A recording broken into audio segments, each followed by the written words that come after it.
राधे राधे, जय श्री कृष्णा। सभी को दीपावली, गोवर्धन पूजा, भाई दूज, छठ पूजा की हार्दिक शुभकामनाएं। कल गोवर्धन पूजा थी।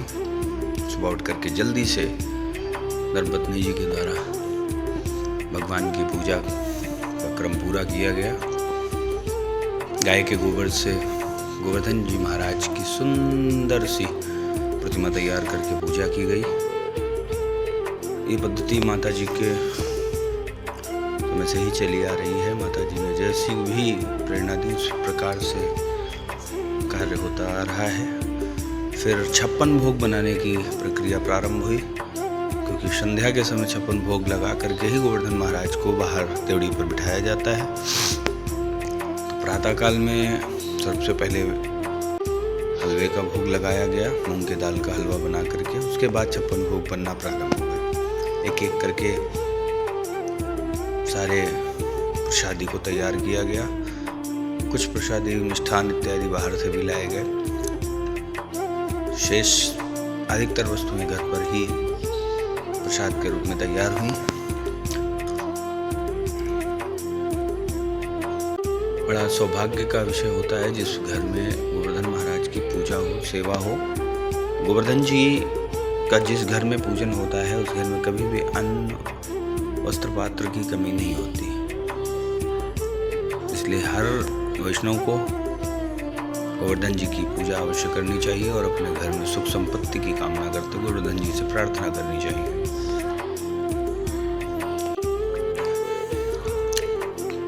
शाम की तैयारियां पूरी हो रही थी। एक एक करके सारे प्रसाद को तैयार कर दिया गया और हम लोग प्रतीक्षा में थे कि कितनी जल्दी शाम हो और गोवर्धन जी को 56 भोग लगाया जाए। अब हम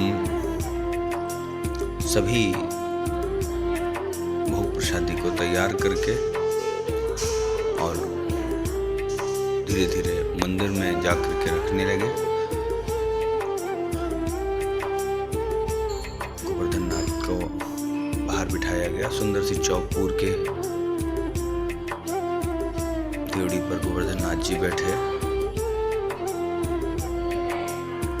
बहुत सुंदर दर्शन हो रहा था, बहुत सुंदर प्रतीत हो रहे थे शाम को। ये रहे 56 भोग जो एक एक करके सब गोवर्धन नाथ जी के सम्मुख भोग के रूप में रखे गए। आप सभी से अनुरोध है, अगर वीडियो अच्छा लग रहा हो तो लाइक, शेयर, सब्सक्राइब अवश्य करते रहें। आप सबका प्यार हम सब के लिए बहुत आवश्यक है। अधिक से अधिक शेयर करें, लाइक करें और कमेंट भी करें, जिससे आगे की और सुंदर से वीडियो आप सभी को मिलते रहें। सारे 56 भोग को तैयार करके गोवर्धन नाथ जी की पूजा करी गई, भोग लगाया गया। उसके बाद में नंबर आया आरती का। आरती की थाल तैयार करके गोवर्धन नाथ जी की आरती की तैयारी की। जो भी यथासंभव हो सका सब कुछ बनाने का प्रयास किया गया था।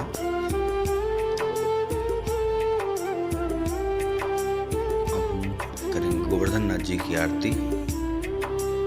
शंख मेरे पास आ गया था। शंख ध्वनि के साथ में गोवर्धन नाथ जी की आरती का क्रम प्रारंभ हो गया। सभी ने मिलकर के गोवर्धन नाथ जी की आरती संपन्न करी।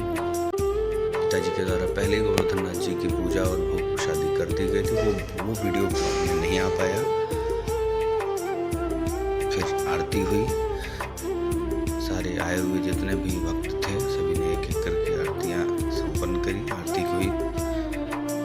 हमारे घर में बैठी हुई माँ आदिशक्ति जगदम्बा, परम माँ दुर्गा, उनकी भी आरती हुई। और विट्ठल जी के तो अलग ही जलवे थे आज। विट्ठल जी, राधा रमन लाल जी, किशोरी जी सभी बैठ करके भावों से 56 भोग का भोग लगा रहे थे। मुझे भी अवसर मिला, मैंने भी जाकर के आरती पूर्ण करके और बिहारी जी से कामना करी कि हमारे परिवार में कभी कोई कमी ना हो, कोई अभाव ना आए। माता जी भी आई, धर्मपत्नी जी की माता जी के द्वारा भी आरती पूर्ण की गई। कान्हा का तो मन सिर्फ और सिर्फ भगवान जी के भोग पर ही था। बार बार कोल्ड ड्रिंक की बोतल ही दिख रही थी। बच्चों के लिए पर्व, उत्सव, त्योहार जो होते हैं ये खुशियों से भरे होते हैं। जैसे जैसे लोग बड़े होते जाते हैं, आधुनिकता में आकर के त्योहारों की रोचकता समाप्त होती जाती है। परंतु जब हम बच्चे होते हैं तब तक हमको त्योहार के आने की खुशियाँ रहती हैं। एक वर्ष कब व्यतीत हो, कब दीपावली आए, कब होली आए, कब हम खुशियाँ मनाएं, कब हमारे घर में मिठाइयाँ बने, ये हर एक घर में बच्चों में खुशी होती है। इसीलिए त्योहार बिना बच्चों के पूरे भी नहीं होते। पिताजी के द्वारा भी आरती संपन्न की गई और उसके बाद में जितने भी आए हुए भक्तगण थे उन सबको प्रसाद वितरण किया गया। सभी ने भाव से प्रसाद लिया। आप सभी से फिर मेरा निवेदन है कि अगर आपको वीडियो अच्छा लगा हो तो लाइक करें, शेयर अच्छा करें, लगा हो सब्सक्राइब करें, कमेंट तो करें, लाइक करें, और बेल आइकन को सब्सक्राइब दबाना करें। ना भूलें, जिससे आप सभी को और हाँ, आने वाले बेल आइकन को जरूर से दबा लें। नोटिफिकेशन आगे बहुत सुंदर सुंदर वीडियो आपको मिलते रहें। दबाएं। इसके लिए बेल आइकन को दबाना बिल्कुल न ऐसे भूलें। ही राधे राधे, बताते रहें। जय श्री कृष्णा। सबका फिर आशीर्वाद मिलेंगे आप मिलता सभी रहे। से। जय श्री राधे।